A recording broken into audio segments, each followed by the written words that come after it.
urutonde rushya rw'abakobwa beza kurusha abandi mu bakina filime nyarwanda. Nk'uko bisanzwe turahera ku mwanya wa 10 tumanuka. Icyo usabwa gusa ni ukureba video yose maze nawe ukatubwira uko ubyumva muri comment. Uru rutonde twarukoze tugendeye ku bwiza ndetse n'impano zo gukina filime aba bakobwa bibitseho, igikundiro bafite ndetse n'ibitekerezo byanyu mwaduhaye ku kiganiro duherutse kubagezaho. Ku mwanya wa 10 hari umukobwa wikwijeho igikundiro cy'abanyarwanda kubera ubwiza n'impano idasanzwe mu gukina filime. Uyu nta wundi rero ni Dusenge Clenia wamenyekanye cyane nka Madederi muri Papa Sava. Uyu mukobwa mwiza rero afite inkuru nyinshi zagiye zimuvugwaho, zimwe tugasanga ari ubuha byari bigamije kumusebya, harimo nko gutandukana n'umukunzi we cyangwa twakwita umugabo we mu buryo budasobanutse.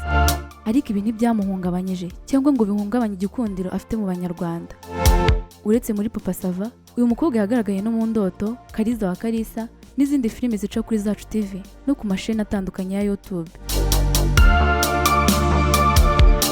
Ku mwanya wa 9 turahasanga uyu mwari w'uburanga n'ikimero ukomeje kwigwizaho igikundiro cy'abakunzi ba filime nyarwanda kubera ubwiza n'impano yo gukina filime yagiye agaragariza muri filime zitandukanye.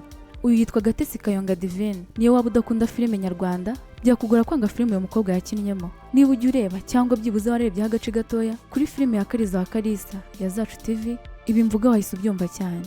Uyu mukobwa rero yakinnye no mu zindi filime nazo zakunzwe cyane, harimo nka The Secret aho yakinnye yitwa Tesi ndetse n'izindi.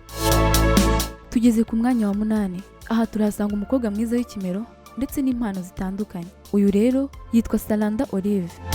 Niba wararebye The Secret nta gushidikanya uyu mukobwa uramuzi cyane, ndetse impano yo gukina filime twavuga ko iyi filime ariyo yayigaragarijemo bwa mbere kuko nyine ariyo yatumye amenyekana cyane ndetse anakundwa cyane. Uyu kandi yagiye agaragaza n'izindi mpano yibitseho zitandukanye no gukina filime.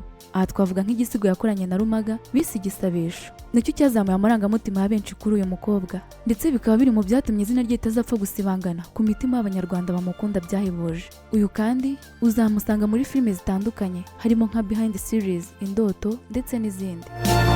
Tudatinze rero ku mwanya wa 7 turahasanga Cyuzuzo Ange Muvunyi. Uyu rero ntabwo ari byinshi tumuvugaho kuko ubwiza bwe bugaragarira buri wese umubonye.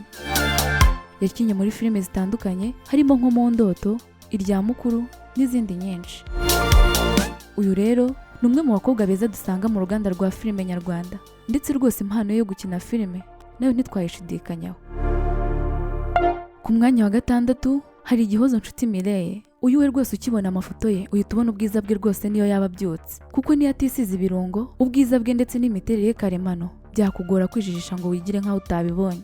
Uyu mukobwa yamenyekanye cyane mu Ndoto, ariko aza no gukina mu zindi filime harimo nk'Ishusho ya Papa.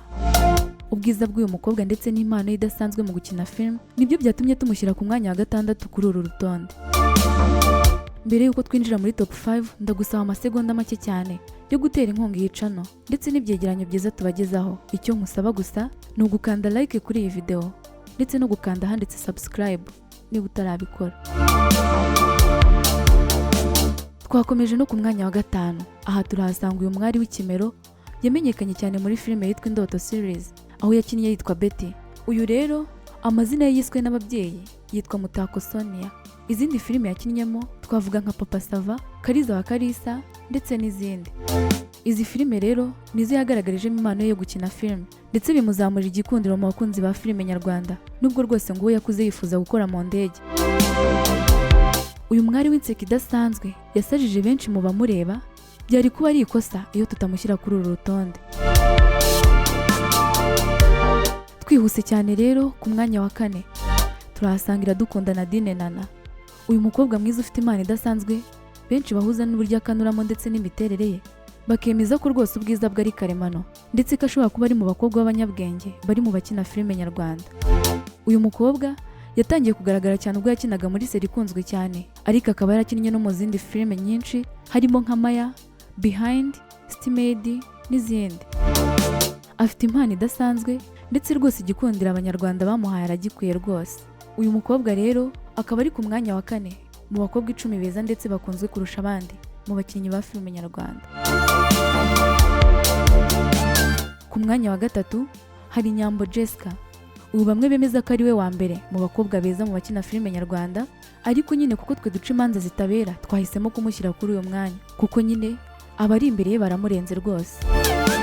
Uyu Nyambo Jessica ni umunyarwandakazi uzwi cyane mu myidagaduro yo mu Rwanda. Yamenyekanye cyane muri filime za Kiramani, aha twavuga nka My Heart n'izindi zica ku miyoboro ya YouTube itandukanye. Ariko nanone tutibagiwe ko afite YouTube channel ye yise Miss Nyambo, ahanyuza filime ze harimo nka The Message n'iyitwa Ibanga iri mu bimwinjiriza agatubutse, ndetse akaba ari no bakobwa bahagaze neza ku ikofi. Tuvuze kuri Nyambo ntitwakwirengagiza iby'urukundo rwe na Titi Brown, aho rwose bamwe bemeza ko aba bashobora kuzabana nk'umugore n'umugabo nk'uko nabo ubwabo bajya babikomozaho. Nyambo Jessica afite ubwiza, impano ndetse n'igikundiro ku buryo kutamushyira kuri uru rutonde byaba bisa nko kwirengagiza ukuri. Ku mwanya wa kabiri hari Nkusi Linda, yamenyekanye cyane nka Linda Priya. Uyu niwe mukinnyi w'imena muri filime yitwa Mukadata series, ndetse yanagaragaye no mu zindi filime nyinshi zitandukanye. Linda kandi ni umwe mu bakobwa bigeze kwitabira irushanwa rya Miss Rwanda, ariko nyuma aza kwikuramo ubwo yarageze muri bootcamp. Uyu rero yagiye amenyekana cyane muri video zacaga kuri Afrimax TV, ndetse aza no kugaragara muri Depression series, twavuga ko iri mu zamugize umusitari. Ndabizi ufite amatsiko y'umukobwa uri ku mwanya wa mbere kuri uru rutonde, kuko benshi mu bo bakashyize wababonye ku myanya twavuze haruguru.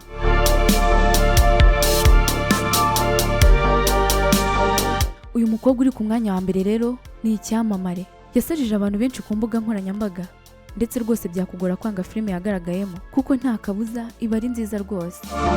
Ku mwanya wa mbere rero nta wundi tuhasanga ni Irakoze Ariane Vanessa. Uyu yamenyekanye cyane ubwo yakinaga muri seri yitwa Maya, akaba ari nawe wakinnye yitwa Maya muri iyi filime.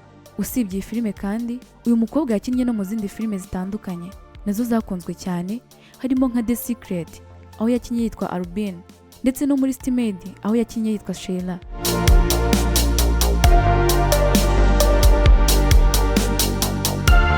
Niba hari umukobwa twashyize kuri uru rutonde atarukwiye, cyangwa hakaba ari uwo twashyize ku mwanya adakwiye, tubwire muri comment uko byumva.